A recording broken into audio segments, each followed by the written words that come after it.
His dedicated fan base has earned him a spot on the most powerful cult figures list. He's been called one of the most creative people in entertainment.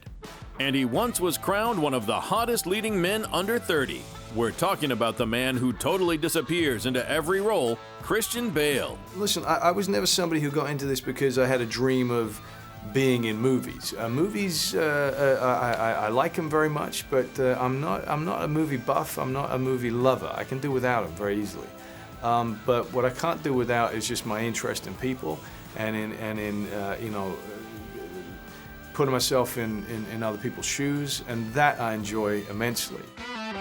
Though Bale's career started in the early 80s, he really got our attention with the lead role in the bizarre yet highly entertaining American Psycho, in which he played murderous Wall Street madman Patrick Bateman, who is, to put it mildly, obsessed with himself and his physique.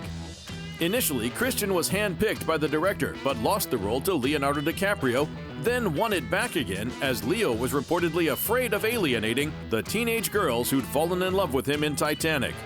Bale, on the other hand, is best known for portraying obsessive, detached loners, and for his intense dedication to his craft. He famously dropped an incredible 63 pounds for his role as Trevor Resnick in The Machinist. Many criticized him for doing so, but for Christian, it's just part of how he sees his job as an actor. When you've only got 2 hours to introduce a character, first impressions are vitally important. And so the physicality is enormously important, and that it gives you the first impression, no words having to be spoken about who this man is. And so, and I just consider myself to be so bloody fortunate to do the job that I do, that I think, well, why start working just on the first day that you turn up? You know, if you can, start working months ahead of time. For almost every film, the star remains in character throughout the shoot. When playing Batman, he had the nameplate on his trailer read Bruce Wayne, and sometimes went so far as to use his character's accent in interviews. Bale famously began playing the Caped Crusader in 2005 with Christopher Nolan's Batman Begins, going on to reprise the role in 2 sequels.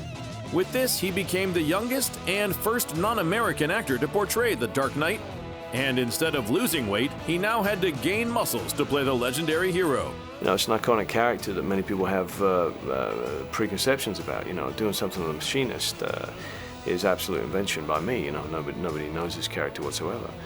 Batman, people arrive with preconceived ideas of what they want to see, so you're faced with that. But in terms of acting, you know, I'm no snob at all. I think that you know, a movie like this is just as demanding as anything like The Machinist. It turns out the actor is actually a big nerd at heart, and even joined the Terminator saga in its first Schwarzenegger-less flick, Salvation, for an unusual reason. A desire to revive it from, with due respect, the lull of number 3. Nobody ever says number 3 is their favorite, you know, of the mythology. So there was a definite revival needed. Christian once again transformed his body for American Hustle. Boldly gaining a beer belly, he played a con man who's forced to work with the FBI. After slimming down and gaining weight so many times in his career, you can't blame Robert De Niro for not recognizing him on the set of that film. Arrived on the set and everyone saying hello, and he said hello, and I said, hello Bob, how you doing, mate? And then he looked around and he went, where's Christian? Yeah. In The Big Short, about the 2008 financial crisis, Bale plays a real person called Michael Burry, a hedge fund manager who discovered how flawed and corrupt the U.S. mortgage market was and bet against it, making a huge profit.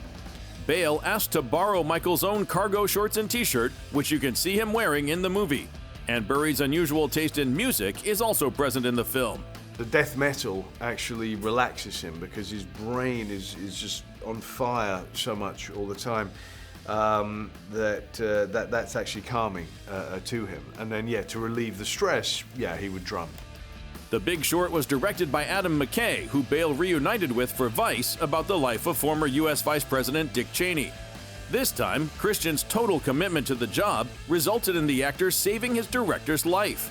One day, while exercising, McKay began to feel pain in his hand and stomach. He recognized the symptoms because Bale had mentioned them when preparing for a heart attack scene. McKay took instant action, and doctors later told him that catching the attack so early had helped prevent any major damage to his heart.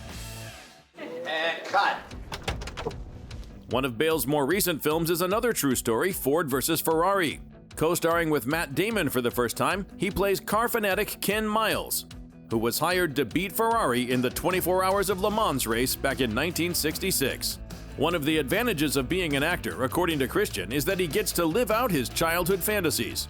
Like in Ridley Scott's Exodus Gods and Kings, for example, where Bale got to do things like ride horses and wave around a sword in epic fight scenes. That's the sort of fantasy stuff that you have as a boy, you know? Getting to do something like that. And so, yeah, it's extraordinary. You never get over it. Having a job where you get that and you still have that. Same adrenaline that you probably have when you were 10 years old.